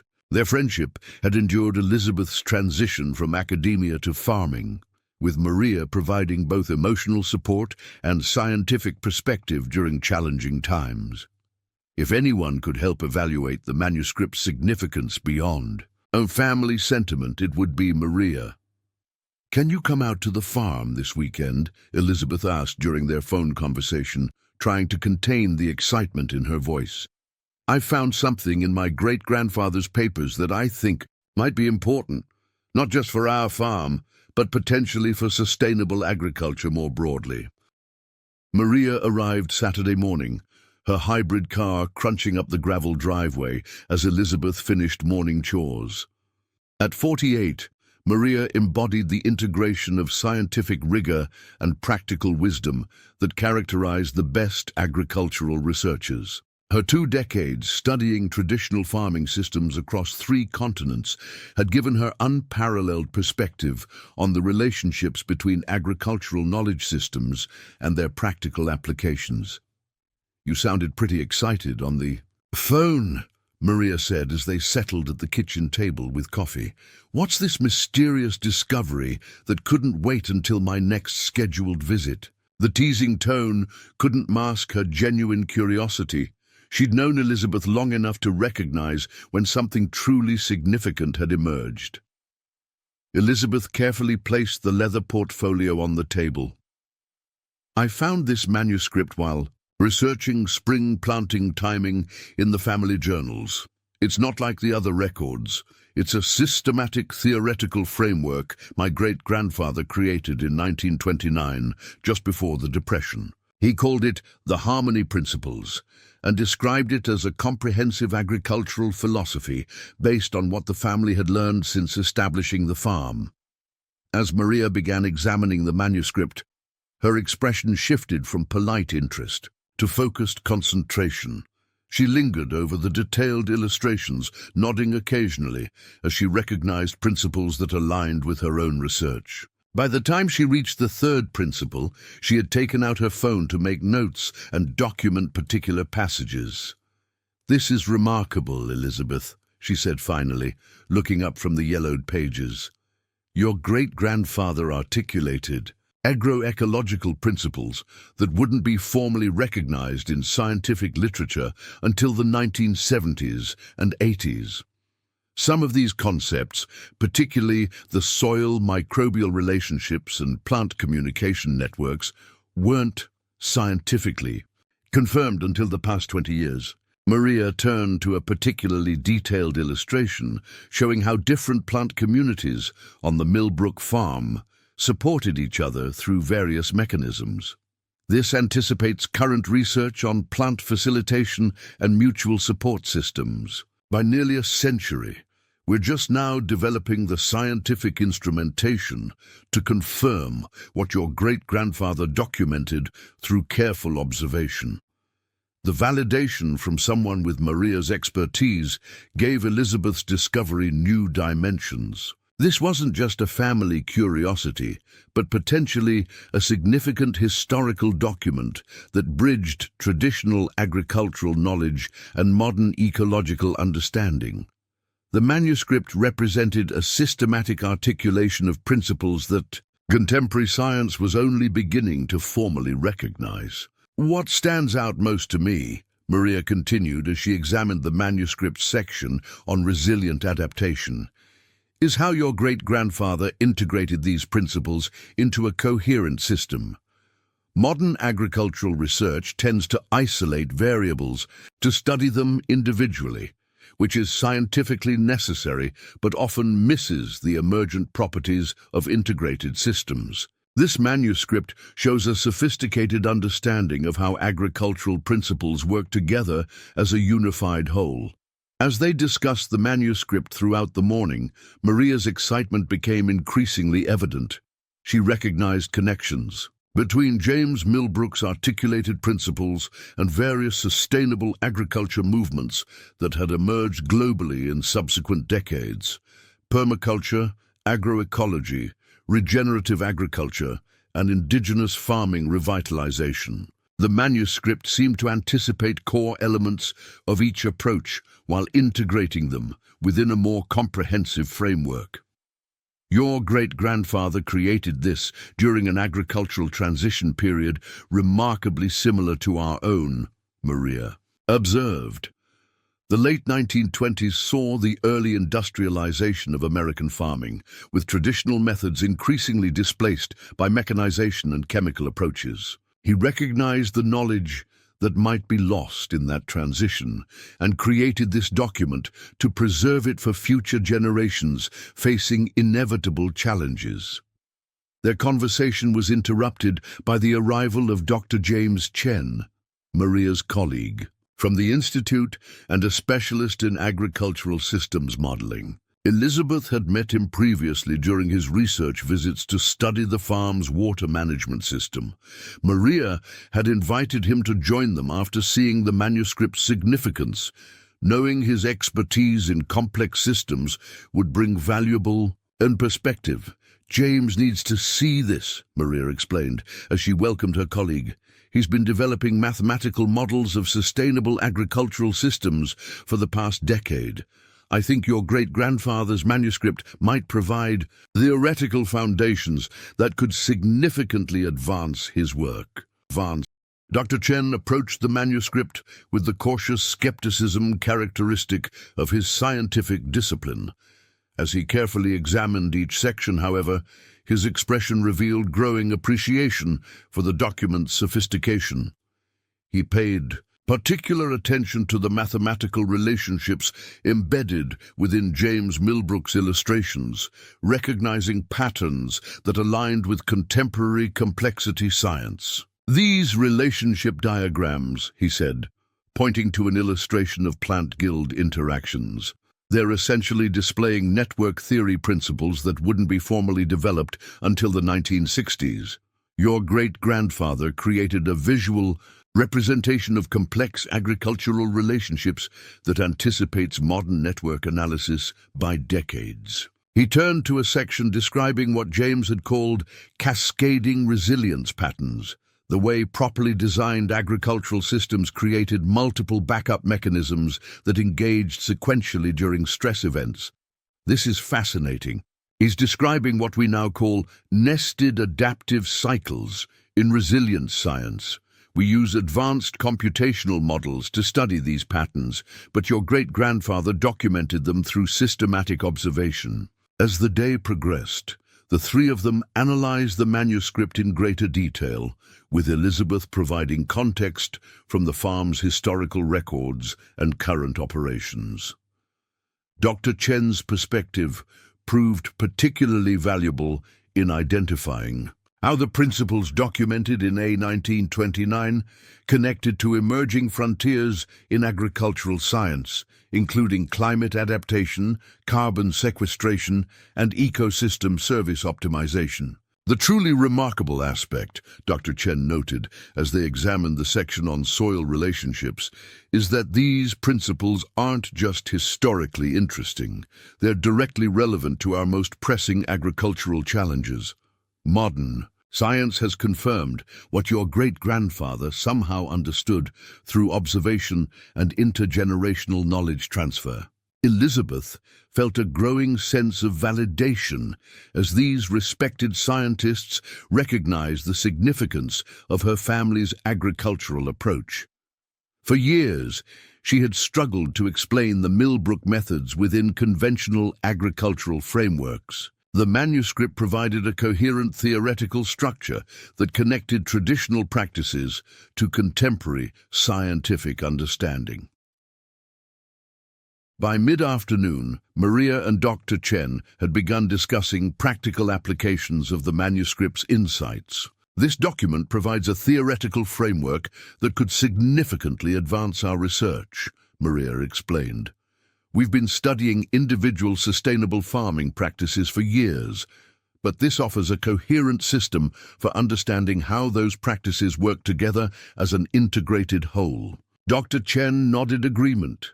"The mathematical relationships your great-grandfather documented could improve our modeling of agricultural systems. We've been trying to quantify resilience factors in sustainable farming, but our models often miss the emergent properties that arise from complex interactions. This manuscript provides insights into those emergent characteristics that could fundamentally improve our approach." Their scientific validation brought new dimensions to Elizabeth's understanding of her discovery. What had initially seemed a valuable family document now revealed itself as potentially significant to broader agricultural science. The manuscript represented not just historical documentation, but a coherent theoretical framework that could contribute to addressing contemporary challenges. "The timing of this discovery is remarkable," Maria observed as they discussed its implications. "Agriculture faces unprecedented challenges from climate disruption, biodiversity loss, and resource constraints. Industrial approaches are showing increasing limitations precisely as your great-grandfather predicted. This manuscript offers theoretical foundations for alternatives that might prove essential in coming decades." As evening approached, their conversation shifted to practical considerations. "This document deserves proper analysis and dissemination," Dr. Chen suggested. "With your permission, we could establish a research project at the Institute to study these principles in depth, connecting historical insights with contemporary science." Maria nodded agreement. The manuscript represents an important bridge between traditional agricultural knowledge and modern scientific understanding. It deserves preservation, analysis, and integration into current agricultural research. The harmony principles could provide valuable theoretical foundations for sustainable agriculture moving forward. What had begun as Elizabeth's personal discovery had transformed through expert validation into something with potential significance beyond the Millbrook farm. The manuscript represented not just family history, but agricultural knowledge that might contribute to addressing global challenges. Its journey from private family document to potentially valuable scientific resource represented a validation of the Millbrook approach that transcended economic measures or market valuations. As they concluded their initial analysis, Dr. Chen raised a point that would prove crucial in the days ahead. This manuscript isn't just scientifically significant, it potentially has considerable value to agricultural corporations developing sustainable farming technologies. The theoretical framework your great-grandfather developed could inform approaches to complex challenges that companies are spending millions trying to address. Elizabeth hadn't considered this dimension of her discovery. The manuscript's value extended beyond academic interest to potential commercial applications, raising new questions about how best to preserve and share its insights. The expert validation had transformed her understanding of what she had found in the attic and hinted at conflicts that would soon emerge over its future. The news about Elizabeth's discovery spread faster than she had anticipated. Though Maria and Dr. Chen had agreed to maintain confidentiality until they could develop a proper preservation and research plan, word leaked through academic channels about a significant historical agricultural document found at the Millbrook farm. By Wednesday morning, Elizabeth's phone was buzzing with inquiries from agricultural researchers, sustainable farming organizations, and most concerning, corporate representatives. The first sign of trouble came when she noticed an unmarked drone hovering over the farmhouse, clearly recording footage of the property. Before she could document this intrusion, a black SUV with tinted windows pulled into the driveway. Robert Keller from Midstate Agronomics stepped out, accompanied by a woman in a tailored business suit whom Elizabeth didn't recognize. "Ms. Millbrook," Keller called out with forced joviality as he approached, "I've been trying to reach you. We need to talk about the manuscript your great-grandfather created. I believe you'll find our new proposal addresses both your financial concerns and ensures this important historical document receives the attention it deserves." Elizabeth felt a chill despite the warm spring morning. She hadn't mentioned the manuscript to anyone at Midstate Agronomics, which meant they had developed sources within academic circles who had shared information meant to remain confidential. The corporation's quick pivot to incorporate her discovery into their acquisition strategy revealed both their determination and their extensive information network. "This is Victoria Harmon, our Director of Research and Innovation," Keller continued, introducing his companion. She's flown in specifically to discuss how Midstate could help preserve and develop the agricultural principles contained in your family document. Victoria Harmon extended a manicured hand, her smile professional but calculating. It's a pleasure to meet you, Dr. Millbrook. Your academic background, combined with hands-on farming experience, makes you uniquely qualified to help translate historical agricultural knowledge into contemporary applications. We are prepared to offer a comprehensive package that would preserve your family's legacy while developing its principles for modern implementation. The deliberate use of her academic title wasn't lost on Elizabeth, a subtle reminder that they had thoroughly researched her background and tailored their approach accordingly. She invited them into the kitchen, recognizing that refusing conversation would only delay an inevitable confrontation. Better to understand their intentions directly rather than through intermediaries. In the farmhouse kitchen, Harmon opened a sleek laptop and launched a presentation that revealed how thoroughly Midstate had already analyzed the potential value of a manuscript they hadn't even seen.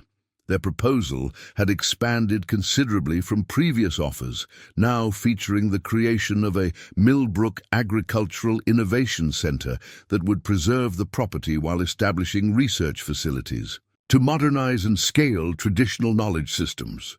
We're offering $6.5 million for the property and all associated historical documentation, Keller explained, sliding a formal proposal across the table. Plus a 5-year consulting contract for you at $175,000 annually to help interpret and implement the principles. The Millbrook name would remain on both the property and any innovations developed from your family's approach. Elizabeth scanned the document, noting how carefully it had been crafted to address concerns she had expressed in previous conversations. The proposal emphasized preservation of key farm features, documentation of traditional methods, and development of educational programs around sustainable agriculture. Yet beneath these appealing elements lay a fundamental transformation, converting a living agricultural system into a corporate research facility. You haven't even seen the manuscript, Elizabeth observed. How can you value something you haven't examined? Victoria Harmon smiled thinly. We have reliable information about its contents from academic sources who recognize its potential significance. The 7 principles your great-grandfather articulated align remarkably well with emerging research directions in sustainable agriculture. The theoretical framework he developed could accelerate our company's transition toward more ecological approaches, while maintaining necessary scale and efficiency. The conversation was interrupted by the arrival of another vehicle, this one bearing the logo of Agritech Solutions, Midstate's primary competitor in the agricultural technology sector. Elizabeth watched through the window as 2 men in business casual attire approached the house, carrying presentation materials similar to those Keller and Harmon had brought. It appears we're not the only ones interested in your discovery, Keller noted, his tone sharpening. I should mention that our offer includes comprehensive legal protection for your family's intellectual property. Other companies might exploit this historical knowledge without proper attribution or compensation if you don't secure appropriate protections. Victoria Harmon nodded agreement. Agricultural corporations are investing billions in developing sustainable farming technologies. A comprehensive theoretical framework developed through generations of practical application represents extraordinary value in this context. Midstate is committed to proper stewardship of this knowledge, but others might not share our ethical approach. Before Elizabeth could respond, her phone rang, Dr. Chen calling with urgency in his voice. She stepped onto the porch to take the call, leaving the corporate representatives exchanging tense glances in her kitchen. Elizabeth, you need to be extremely careful, Dr. Chen warned. Someone leaked information about the manuscript to commercial interests. Our preliminary analysis suggests the theoretical framework could significantly advance several emerging agricultural technologies. These companies aren't just interested in historical documentation, they're looking to patent and monetize principles your family developed through generations of open practice. As she ended the call, Elizabeth noticed two additional vehicles turning into her driveway, one from Global Seeds Corporation and another bearing government license plates. From the USDA's Agricultural Research Service, the quiet farm that had maintained its traditional practices for over a century had suddenly become the focus of intense interest from multiple powerful institutions, all converging because of her discovery. Returning to the kitchen, she found Keller and Harmon reviewing additional materials designed to persuade her of Mid-State's commitment to preserving the Millbrook legacy while scaling its impact. Their presentation now displayed concept drawings of a modernized Millbrook Center that maintained historical buildings while adding research facilities, demonstration plots, and visitor amenities. Your family developed this knowledge to benefit agriculture broadly, Victoria Harmon suggested, appealing to Elizabeth's academic background and ethical concerns. Working with Mid-State would allow these principles to influence farming practices at scale, potentially transforming agriculture across millions of acres. Isn't that preferable to limiting this wisdom to a single small farm? The question struck at a genuine tension, Elizabeth felt, between preserving the integrated living system the Millbrook approach represented and sharing its principles more widely to influence contemporary agriculture. The manuscript's significance extended beyond her family farm, yet corporate implementation threatened to fragment its holistic philosophy into marketable techniques divorced from their systemic context. As representatives from Agritech Solutions knocked on the door, Elizabeth recognized the confrontation taking shape.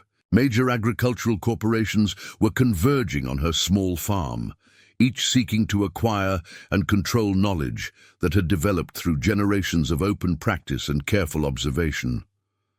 The manuscript had transformed from family legacy to coveted commercial asset in a matter of days.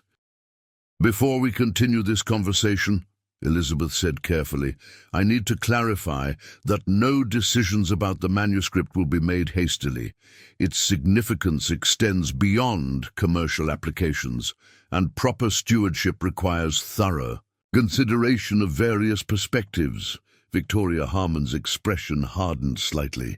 I understand your caution, but timing is important. Agricultural knowledge has greatest impact when properly developed and broadly implemented. Mid-State has the resources to protect these principles and scale their application. Without such protection, this valuable knowledge could remain isolated or be exploited without appropriate attribution. As Elizabeth opened the door to the representatives from Agritech Solutions, she realized the antagonistic confrontation wasn't simply between corporate interests and her family farm. It represented a fundamental conflict between different knowledge systems, between agricultural wisdom developed through generations of relationship with specific landscapes and the corporate drive to extract, standardize, and commodify that knowledge for implementation at industrial scale. The Agritech representatives introduced themselves as Dr. Michael Foster, Director of Sustainable Innovation, and Sarah Jenkins, Senior Legal Counsel for Intellectual Property. Their presence signaled both the scientific value and potential legal complications surrounding the manuscript. Without having seen the document, they immediately outlined a competing offer that emphasized research partnerships and technology development. We understand you've discovered a significant historical framework for sustainable agriculture, Foster began, casting a competitive glance toward the Mid-State representatives. Agritech is uniquely positioned to develop these principles into practical applications while preserving their historical context. Our offer includes establishing a research foundation that would maintain the Millbrook property while advancing your great-grandfather's vision through modern scientific methods. Jenkins added with practiced precision, we're prepared to offer comprehensive intellectual property protection that would recognize your family's contribution while enabling broader implementation. Without such protection, these valuable principles could be appropriated without acknowledgement or compensation. The arrival of Global Seed's representatives added another layer to the confrontation as they emphasized their company's extensive seed bank and international distribution networks that could bring Millbrook principles to farmers worldwide. Their offer included preserving the farm as a living museum, while implementing its approaches across the company's global research stations. Each corporate team presented superficially different proposals that shared a fundamental similarity. They all sought to acquire control over the knowledge contained in the manuscript and transform it according to corporate priorities. Despite language about preservation and legacy, each approach would inevitably dismember the living, integrated system the Millbrook farm represented to extract techniques that could be standardized, patented, and monetized. The government representatives from the USDA Agricultural Research Service presented yet another perspective, emphasizing public interest and open access. These principles should be preserved as part of America's agricultural heritage, explained Dr. Patricia Williams, their research director. Federal programs could document and study this approach while making findings publicly available rather than controlled by private interests. As the afternoon progressed, the farmhouse kitchen had transformed into an impromptu negotiation room, with representatives from competing interests making increasingly generous offers for a manuscript none of them had seen. The bidding had reached $8.2 million for the property and document, with additional consulting contracts, research funding, and various preservation guarantees added as sweeteners. Throughout this surreal confrontation, Elizabeth maintained composed observation, recognizing that beyond the immediate competition lay deeper questions about knowledge, agriculture, and relationship to land.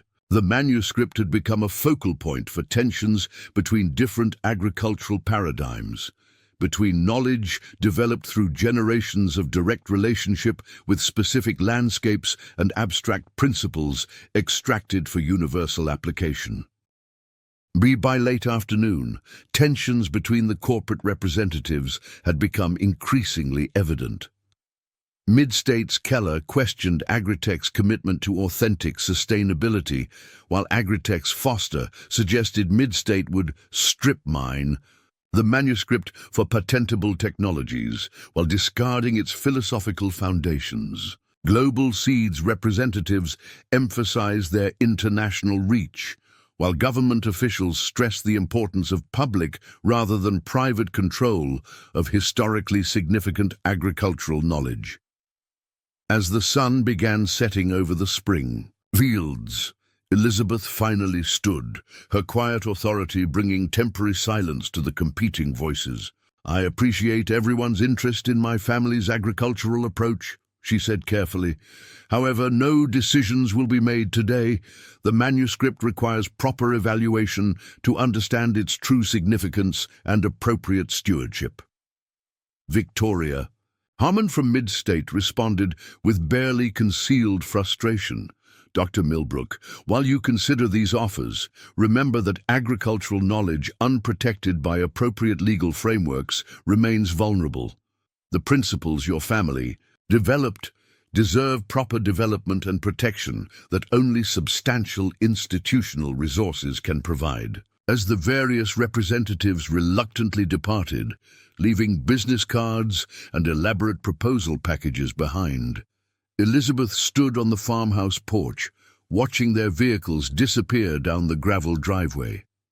The confrontation had clarified something important.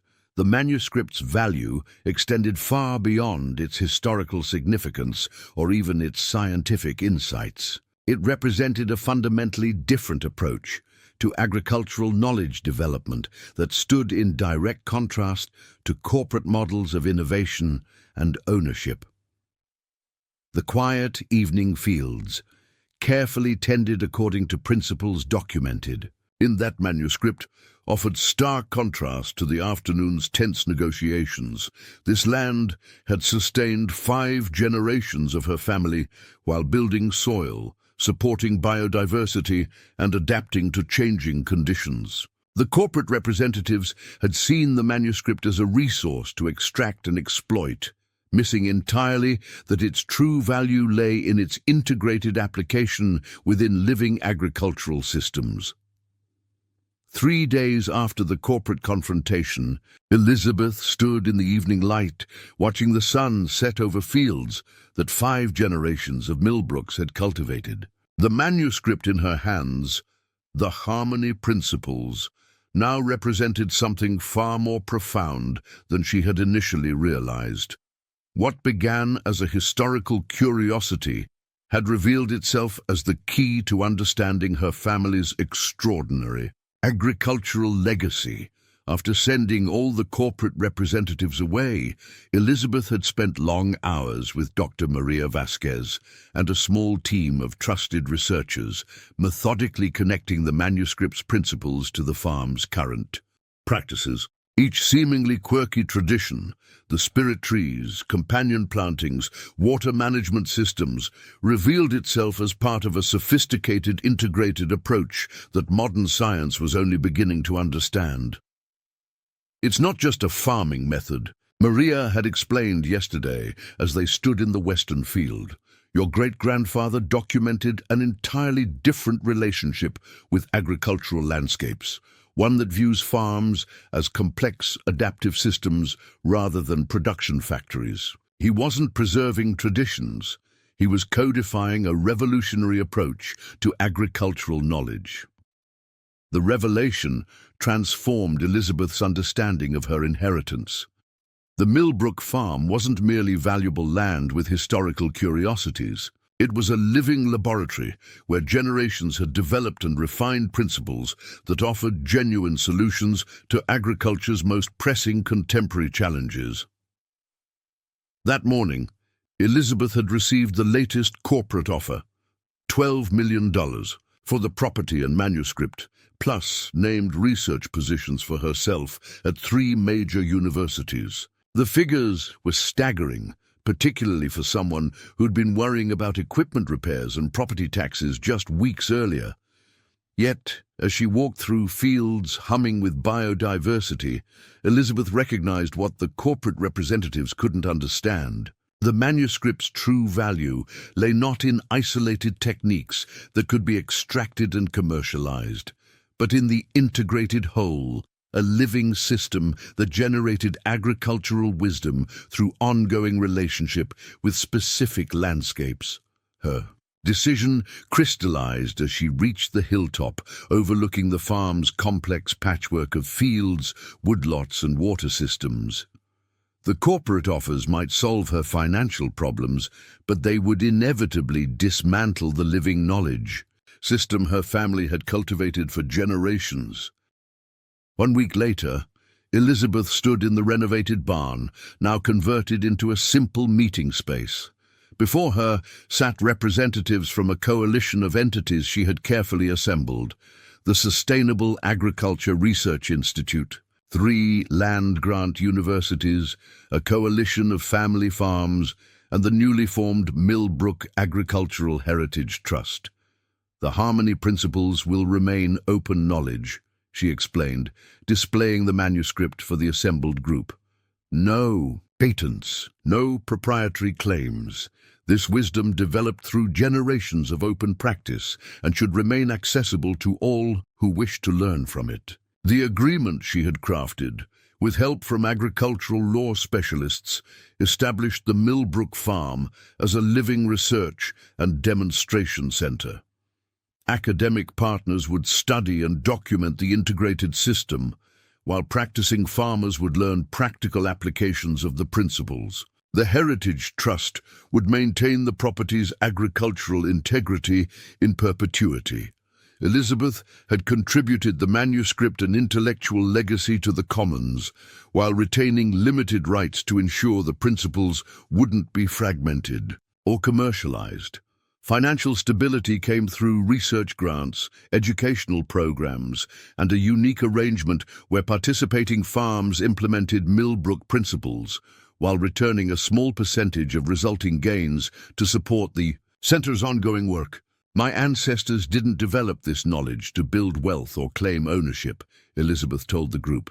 They created it through relationship with this land, preserved it through difficult times, and intended it for future generations facing challenges they anticipated. I'm honoring that intention by ensuring these principles remain both protected and accessible. 6 months later, Elizabeth watched as farmers from across the region participated in the first Harmony Principles workshop, where corporate representatives had seen only techniques to extract and monetize. These farmers recognized something more valuable: a coherent framework for developing ongoing relationship with their own unique landscapes. The farm's financial challenges hadn't disappeared overnight, but the new collaborative model had created sustainable support while preserving the living system that made the Millbrook approach effective. Rather than selling the knowledge to corporations who would inevitably fragment it, Elizabeth had found partners who valued its integrated nature and relational foundation. As twilight fell across the demonstration fields, Elizabeth thought about the note her great-grandfather had added to the manuscript in 1936. These principles sustained us through the worst years when most farms around us failed. Future generations may need this knowledge when current agricultural fashions prove inadequate to new challenges. His foresight had preserved agricultural wisdom that now offered guidance for farms facing climate disruption, soil degradation, and ecological challenges. The century-old journal found in a Pennsylvania attic hadn't just preserved farming techniques. It had preserved a fundamentally different way of developing agricultural knowledge, one based on relationship rather than extraction, integration rather than fragmentation, and adaptation rather than control. The Millbrook legacy would continue not as a corporate research facility or private intellectual property, but as a living agricultural tradition evolving through ongoing practice and open sharing, exactly as 5 generations of careful stewards had intended.